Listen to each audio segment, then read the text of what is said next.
അതെ, നമ്മൾ ഇന്നാളെ ദിവസം നെല്ലിക്ക ഉപ്പിലിട്ട് വെച്ചേന്ന കുപ്പിയാട്ടോ. അപ്പം നന്നായിട്ട് കഴുകി ഞാൻ വെയിലത്തൊക്കെ വെച്ച് ഉണങ്ങിയിട്ടുണ്ട്. അപ്പോൾ അറിയാലോ, നോമ്പാകുമ്പോൾ എന്തെങ്കിലുമൊക്കെ ഒരു ഉപ്പിലിട്ടതോ അച്ചാറൊന്നും ഇല്ലാതെ നമുക്ക് ഫുഡ് കഴിക്കാൻ ഭയങ്കര ഇടങ്ങാറല്ലേ. അപ്പോൾ നെല്ലിക്ക കഴിഞ്ഞതിന് ശേഷം നമ്മൾ വേറെ സംഭവമാണ് ഉപ്പിലിടാൻ പോണേ, അതിനായിട്ടുള്ള കുപ്പിയാട്ടത്. അപ്പോൾ എന്താണെന്നുള്ളത് നമുക്ക് നോക്കണ്ടേ. ആദ്യം നമുക്ക് കുറച്ച് വെള്ളം തിളപ്പിച്ചാറാൻ വെക്കാം. നമ്മൾ എത്രയാണോ ഉപ്പിലിടാൻ ഉദ്ദേശിക്കുന്നത് അതിനനുസരിച്ചുള്ള വെള്ളം എടുത്താൽ മതി കേട്ടോ. ഞാനിതാ ഒരു കപ്പ് വെള്ളമാണ് എടുത്തിട്ടുള്ളത്. അപ്പോൾ ഇത്രയും വെള്ളത്തിലേക്ക് 2 ഗ്രാമ്പ് ഇട്ട് കൊടുക്കുകയാണേ. ഇനി സാധാരണ ഞാൻ ഉപ്പിലിടുമ്പോൾ ചേർക്കാത്തൊരു കാര്യമാണ് ചേർക്കാൻ പോണേ കേട്ടോ. എന്താ അറിയോ? പഞ്ചസാര. നിങ്ങളൊക്കെ ചേർക്കലുണ്ടോ? ഇത് ഞാൻ ചേർക്കലില്ല എന്ന് പറയാൻ കാരണം നമ്മൾ ഉപ്പിലിടുമ്പോൾ സാധാരണ ഉപ്പ് മാത്രമേ ഇടലുള്ളൂ. അപ്പോൾ എനിക്ക് ഇതിൻ്റെ ഒരു ഫ്രണ്ടായിട്ടുള്ള ജസീൽ എന്ന് പറഞ്ഞ ഒരാളുണ്ട്, ആൾ പറഞ്ഞതാണ്. അപ്പോൾ ഞാൻ 2 ചെറിയ സ്പൂണിന് 2 സ്പൂൺ പഞ്ചസാര ഇട്ട് കൊടുക്കുന്നുണ്ട് വെള്ളത്തിൽ. ഇനി നന്നായിട്ടൊന്ന് വെട്ടി തിളച്ചോട്ടെ വെള്ളം. അപ്പം നമുക്കൊന്ന് അടച്ചിക്കുക. നമ്മൾ അടുപ്പത്ത് വെച്ചത് വെള്ളം തിളച്ചിട്ടുണ്ട് കേട്ടോ. അപ്പോൾ ഞാൻ ചൂടാറാൻ വേണ്ടിയിട്ട് അവിടെ മാറ്റി വെച്ചിട്ടുണ്ട്. അപ്പോൾ എന്താണ് ഉപ്പിലിടേണ്ടതെന്ന് കാണണ്ടേ? ദാ കണ്ടോളി, നമ്മളെ കർമൂസയാണ് നമ്മൾ ഉപ്പിലിടാൻ പോണേ കേട്ടോ.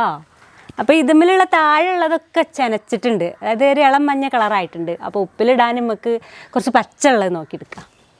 അപ്പോൾ മുകളിലുള്ള എടുക്കാം അല്ലേ? പൊട്ടിക്കേട്ടോ മനു? അമ്മേ ഇതാ നല്ല ഫ്രഷ് ആയിട്ടുള്ള കർമൂസ കിട്ടിയിട്ടുണ്ട്. നല്ല കറി ഒഴുക്കുന്നുണ്ട്. ഇന്നാളൊരു സാരോ പറയുന്ന കേട്ടു, പിന്നെ ഇതിൻ്റെ കറയ്ക്ക് ഒരുപാട് പൈസ കിട്ടും, കുപ്പിയിലാക്കി എടുത്ത് വെച്ചാൽ മതി എന്നൊക്കെ. പക്ഷെ നമ്മളവിടെ ഒന്നല്ല കേട്ടോ, ജപ്പാനിലോ അവിടെ എവിടെയോ ആണ്. ഇതിപ്പം കൊണ്ട് ജപ്പാനിലേക്കോ വല്ല പലക്ക്. അപ്പോൾ ആയിക്കോട്ടെ, കുറച്ച് കറ നമുക്ക് കളയാം. ഇപ്പോഴേ നിങ്ങളാരെങ്കിലും ചെയ്യലുണ്ടോ ഈ പരിപാടി? ഞാൻ കത്തി എടുക്കുന്ന സമയത്ത് ചെയ്യും കേട്ടോ. അങ്ങനെ ചെയ്ത് നമ്മൾ അരലിൻ്റെ ഈ സൈഡൊക്കെ ഇങ്ങനെ ഒരു വേറെ കളറായിട്ടുണ്ട്. നല്ല മൂർച്ച വയ്ക്കാൻ വേണ്ടിയിട്ട് ചെയ്യുന്ന പരിപാടിയാണേ. ഇപ്പോൾ കണ്ടില്ലേ, അത്യാവശ്യം മുറിച്ചായിട്ടുണ്ടേ. ഇപ്പോൾ കഴുകിയെടുക്കാം കേട്ടോ.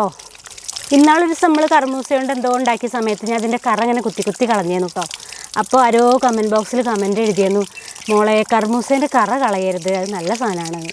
അപ്പോൾ പിന്നെ ഒന്നും ഞാൻ കളയണില്ല. പക്ഷേ കർമൂസേൻ്റെ കറ കയ്യിലായാൽ ചൊറിയേ, അതാണ് പ്രശ്നം. അതുകൊണ്ടാണ് ഇത് കളയുന്നത് ഞാൻ. ഇപ്പം കർമൂസേൻ്റെ തൊലിയൊക്കെ ഒന്ന് ചെത്തി കളയാം. കണ്ടോ, പാല് വരുന്നു. ഇനി നമുക്ക് ഇതിൻ്റെ തൊലിയൊക്കെ ഒന്ന് മൊത്തത്തിൽ ചെത്തിയെടുക്കട്ടോ. അപ്പോൾ ഇങ്ങനെ ഈ ഇവിടെ വെച്ച് ചെത്തണം എന്താ വെച്ചാൽ എൻ്റെ കയ്യിൽ കറപ്പം പിടിക്കേണ്ട വെച്ചിട്ടാണേ. നല്ല പണി കിട്ടും, കാരണം നല്ല ചൊറി ഉണ്ടാവേ. അപ്പോൾ തൊലിയൊക്കെ കളഞ്ഞ് കുട്ടപ്പനായി നിൽക്കണേ കർമൂസേനെ നമ്മളിതാ നെടുകെ ഇങ്ങനെ മുറിച്ചെടുക്കണേ. അപ്പോൾ ഞാൻ ഒന്നും കൂടി കഴുകിയിട്ടുണ്ട് കേട്ടോ. അത്യാവശ്യത്തിലേറെ കുരുക്കളുണ്ട്. അപ്പോൾ കുരുവൊന്നും നമുക്ക് വേണ്ട, ഇതിനൊക്കെ ഇങ്ങനെ തോണ്ടിക്കളയാം. സാധാരണ ഞാൻ ഈ ഒരു മരത്തിൽ നിന്ന് പറിക്കുന്ന കർമൂസയ്ക്ക് നിങ്ങൾ കണ്ടിട്ടുണ്ടാവാം, ആദ്യമൊക്കെ കുരു ഉണ്ടായിരുന്നില്ല കേട്ടോ. പക്ഷേ ഇതിനെന്താവോ ഇത്രയും കൂടുതൽ കുരു? എനിക്കറിയില്ല, ഇത്രയും കൂടുതൽ കുരു ഈ കർമൂസ മരത്തുമെന്ന് ആദ്യമായിട്ടാണ് ഇങ്ങനെ ഒരു കർമൂസയ്ക്ക് കിട്ടണേ. ഓരോരോ സമയം ഓരോരോ കാലൊക്കെ വരുമ്പോൾ മാറ്റങ്ങൾ വരുന്നതേക്കില്ലേ, അല്ലാതെ ഇപ്പം എന്താ പറയുക. ഞാൻ കുരുവിനെയൊക്കെ മാറ്റിയിട്ട് ഇനി നമ്മൾ കട്ട് ചെയ്ത് കൊടുക്കാം. എങ്ങനെ? ഇതേ രീതിക്ക് തീരെ കട്ടി കുറച്ചിട്ടല്ല, എന്നാൽ നല്ല കട്ടിയിലല്ല, അതിൻ്റെ ഒരു ഇടത്തന രീതിയിലാണ് നമ്മൾ മുറിച്ച് കൊടുക്കണേ. തേങ്ങാപ്പൂള് പോലെ ഉണ്ടല്ലേ.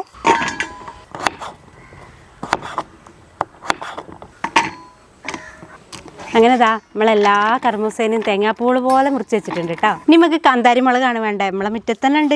അപ്പോൾ പിന്നെ എങ്ങോട്ടും പോകണ്ട, വേഗം പറിച്ചെടുക്കാം. ഇത് ഞാൻ കുറേ ദിവസമായിട്ട് ഇങ്ങനെ വെച്ചതാണ് ഉപ്പിലിടാൻ വേണ്ടി, പറിക്കാൻ വേണ്ടിയിട്ട്. അപ്പോൾ അധികവും പഴുത്തും ചെയ്തിട്ടുണ്ട്. ചെറിയൊരു തൈയാണ്, നമ്മളാവശ്യത്തിനുള്ളതൊക്കെ ഉണ്ട് എന്തായാലും. പിന്നെ കാന്താരി എന്തിനാ കൂടുതലല്ലേ, ഒരൊറ്റ കാന്താരി നെല്ലിക്കുന്നെന്ന് എൻ്റെ അവസ്ഥകളെല്ലാവരും കണ്ടതാണല്ലോ. ഇപ്പം ഇത്രയും കാന്താരി നമുക്ക് കിട്ടിയിട്ടുണ്ട്. ഇനി ഉണ്ട് ഇട്ടതുമേ. ഇപ്പം നമുക്ക് ഇത്ര മതി. ഇത് ഇവിടെ ഒരു വലിയ മുളക് കാണുന്നുണ്ട്, അതും പഴുത്തിട്ടുണ്ട്, അതും കൂടി പറിക്കട്ടോ. മുളക് സെറ്റായി, കർമൂസ സെറ്റായി, കുപ്പിയും സെറ്റായിട്ടുണ്ട്. ഇനി നമുക്ക് ആദ്യം തന്നെ ഈ ഒരു കുപ്പിൻ്റെ താഴെ ഉപ്പിട്ട് കൊടുക്കാം. ഇനി കുറച്ച് അരിഞ്ഞു വെച്ച കർമൂസ കഷ്ണങ്ങൾ ഇട്ട് കൊടുക്കാം. ഇനി കുറച്ച് നല്ല എരിവുള്ള കാന്താരി മുളക് ഇട്ട് കൊടുക്കാം. വേണ്ടതാ കർമൂസ കഷ്ണങ്ങൾ പെറുക്കിയിട്ട് കൊടുക്കണു, കുറച്ചും കൂടി ഉപ്പിട്ട് കൊടുക്കണു. കാന്താരി മുളക് കുപ്പിയിൽ നന്നായിട്ടാണ് കുത്തി നിറച്ചിട്ട് കൊടുക്കുന്നുണ്ട് ഞാൻ കർമൂസ, കാരണം ഇത് ഇങ്ങനെ അങ്ങോട്ട് വാടിക്കോളും. എന്തായാലും ഇപ്പം തന്നെ തിന്നാൻ പറ്റൂലല്ലോ, കുറച്ച് ദിവസം കഴിയണ്ടേ. മാക്സിമം നിറച്ചിട്ടെടുത്തു. ബാക്കി ഉണ്ടായിരുന്ന കാന്താരി മുളകും വലിയ മുളകും കൂടി വെച്ചിട്ടുണ്ട്. കുറച്ചും കൂടി ഉപ്പ് മുകളിൽ ഇട്ട് കൊടുക്കുകയാണ്. ഇനി നമ്മൾ ഫസ്റ്റ് തിളപ്പിക്കാൻ വെച്ചില്ലേന്നില്ലേ, ആ ഒരു വെള്ളതാ ഒഴിച്ചെടുക്കാം കേട്ടോ. നന്നായിട്ട് ആറിയിട്ടുണ്ട് കേട്ടോ. കർമൂസ കഷ്ണത്തിലേക്ക് നല്ലൊരു പുളിപ്പൊക്കെ ഉണ്ടാവണ്ടേ, അപ്പോൾ നമ്മൾ വിനാഗിരി എന്തായാലും ചേർക്കണം. അപ്പോൾ വിനാഗിരി ചേർക്കണേ. ബാക്കിയുള്ള ഭാഗം മുഴുവനും നിറച്ചായിട്ടുണ്ട് ഒഴിച്ചെടുത്തു. നന്നായിട്ട് അങ്ങോട്ട് അടച്ച് മുറുക്കി വെക്കാം. പിടിച്ചിട്ടൊന്നങ്ങനെ കുലുക്കി കൊടുക്കാം. നമ്മളിതിൽ ചേർത്തിട്ടുള്ള ആ ഒരു ഉപ്പും വിനാഗിരിയും നന്നായിട്ട് ആ ഒരു വെള്ളം കൂടി ഇങ്ങോട്ട് മിക്സായിട്ട് കിട്ടണം. അപ്പോൾ അതുവരേക്ക് നന്നായിട്ട് ഇളക്കി കൊടുക്കാം. അപ്പോൾ നന്നായിട്ട് മൊത്തത്തിൽ കുലുക്കി ഇതാ സെറ്റ് സെറ്റാക്കി എടുത്തിട്ടുണ്ട്. അപ്പോൾ ഇതാ നമ്മളെ കർമ്മൂസ ഉപ്പിലിട്ട് വെച്ച് കഴിഞ്ഞിട്ടുണ്ട് കേട്ടോ. അപ്പോൾ ഞാനിത് ആദ്യമായിട്ട് ചെയ്യുകയാണേ കർമ്മൂസ ഉപ്പിലിടുന്നത്. അപ്പോൾ നിങ്ങളെല്ലാവരും എൻ്റെ കൂടെ അതേപോലെ ഒരു കർമ്മൂസ എടുത്തുകൊണ്ടാന്ന് കണ്ട് ഇതേപോലെ ഉപ്പിലിട്ട് വെച്ച് നോക്കുക. എന്നിട്ട് എത്ര ദിവസം കഴിഞ്ഞിട്ടാണ് നിങ്ങളിത് എടുക്കണമെന്നുള്ളത് കമൻറ്റ് ബോക്സിൽ കമൻറ്റ് ചെയ്യുക. ഞാനിത് എടുക്കണമെന്ന് നിങ്ങൾക്ക് വീഡിയോ ആയിട്ട് കാണിച്ചു തരും ചെയ്യുന്നുണ്ട്. ഏകദേശം ഒരു 2 ദിവസമൊക്കെ മതിയാവുന്നതാണ് എൻ്റെ ഒരു വിശ്വാസം കേട്ടോ. കാരണം നമ്മൾ അധികം കട്ടിയിലൊന്നല്ലല്ലോ ഇത് മുറിച്ചത്, അധികം കട്ടിയില്ല, എന്നാൽ പറ്റി നൈസായിട്ടല്ലാതെ അതിൻ്റെ ഇടത്തരല്ലേ. അപ്പോഴല്ലേ നമ്മളിങ്ങനെ കടിച്ച് തിന്നുമ്പോൾ ഒരു കറുമുറും ടേസ്റ്റിൽ തിന്നാൻ കഴിയുള്ളൂ, നമ്മൾ മാങ്ങയൊക്കെ തിന്നണ പോലെ.